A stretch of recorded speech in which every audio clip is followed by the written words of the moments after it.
আবার এটা নিয়ে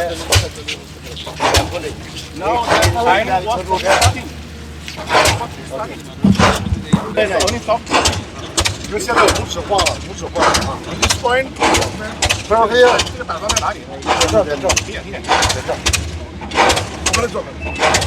Here we have four boilers. Here we have four boilers, and the waste will be burned in the boilers and the. এই প্রজেক্টে ওনাদের যে অংশটি ছিল এটি ওনাদের অংশের কাজটি শেষ। এই প্রজেক্টের সাথে সরাসরি জড়িত এখন উত্তর সিটি কর্পোরেশন, আমাদের মন্ত্রণালয় এবং বিদ্যুৎ বিভাগ, এবং ওনাদের এই পরিবেশের জটিলতার কারণে দীর্ঘ যে 2-3 বছর ওরা কাজটি করতে পারেননি, ওই মেয়াদটি শেষ হয়ে গিয়েছিল। মাননীয় প্রধানমন্ত্রীর অনুশাসন অনুযায়ী এই প্রজেক্টটি শুরু করার প্রয়োজন উপলব্ধি করে নতুন করে উনি আলাদাভাবে স্থানীয় সরকার মন্ত্রণালয়, বন ও পরিবেশ মন্ত্রণালয় এবং বিদ্যুৎ ও জ্বালানি মন্ত্রণালয়কে উনি আলাদা আলাদা অনুশাসন জারি করলে এই বিষয়টা নিয়ে আমরা আন্তঃ মন্ত্রণালয়ের কয়েক দফা বৈঠক করি এবং বিদ্যুৎ, পরিবেশ এবং আমাদের মন্ত্রণালয়ের প্রতিনিধিরা ইতিমধ্যে এর পূর্বে এটা ভিজিট করে প্রত্যেকটা বিভাগে আবার আলাদা আলাদা করে ওনাদের সাথে নতুন করে আমরা আবার চুক্তিবদ্ধ হয়ে মেয়াদ বৃদ্ধি করা হয়েছে। সেই মেয়াদটি হচ্ছে আপনার অক্টোবর-নভেম্বর 2028 সালের মধ্যে এখানে বিদ্যুৎ উৎপাদন শুরু হবে আর কি, 28 সাল। এটার কারণ হচ্ছে যে যেহেতু 3 বছর তারা লস করেছে, এই কারণে এই সময়টা তাদেরকে আমরা দিয়েছি। এখানে আমাদের সরকারের সুবিধা হচ্ছে এই পুরো ইনভেস্টমেন্টটাই তারা করছে, এখানে আমাদের কোনো ইনভেস্টমেন্ট নাই। তাদের কাছ থেকে শুধু আমরা বিদ্যুৎ কিনবো, এই বিদ্যুতের মূল্যটিও নির্ধারণ করে বিদ্যুৎ বিভাগ তাদের সাথে একটা এগ্রিমেন্ট করেছে।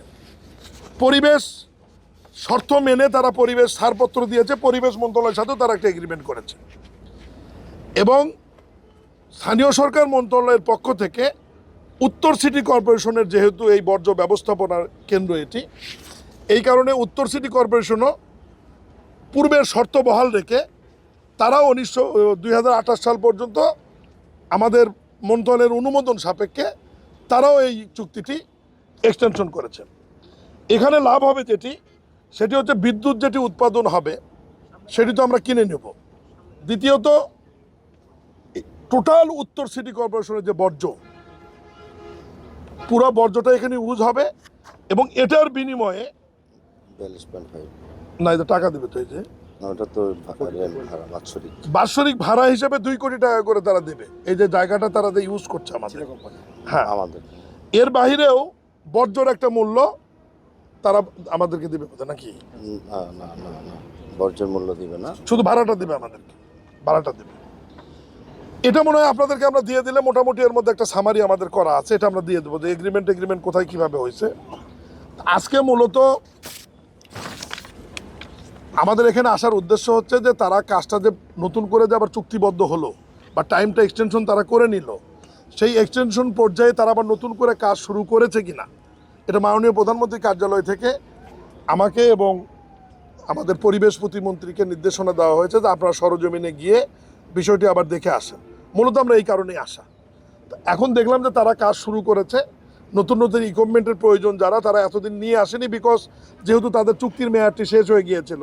আদৌ পরিবেশে তারা ছাড়পত্র পাবে কিনা, সরকার তাদের ওই এগ্রিমেন্ট অনুযায়ী বিদ্যুৎ কিনবে কিনা, এই বিষয়গুলো একটা ধোঁয়াশার মধ্যে ছিল। সরাসরি মাননীয় প্রধানমন্ত্রী হস্তক্ষেপ করবার কারণে এখন পরিবেশের ছাড়পত্র হয়ে গেছে, আমাদের সঙ্গে স্থানীয় সরকার বিভাগের সঙ্গে এগ্রিমেন্ট হয়ে গেছে, বিদ্যুৎ বিভাগের সাথে এগ্রিমেন্ট এক্সটেনশন হয়েছে। ফলে পূর্বের যে অবস্থা ওনাদের সাথে যে চুক্তিগুলি ছিল সেই চুক্তি এখন আবার পুনর্বহাল হয়ে তারা এখন পুরোদমে কাজটা শুরু করবে এবং আমরা আশা করছি যে চুক্তির মেয়াদের আগেই তারা আমাদের বিদ্যুৎ উৎপাদনে যেতে পারবে।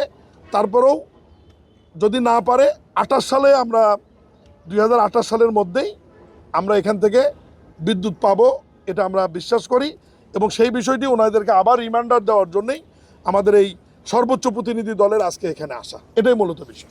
ধন্যবাদ।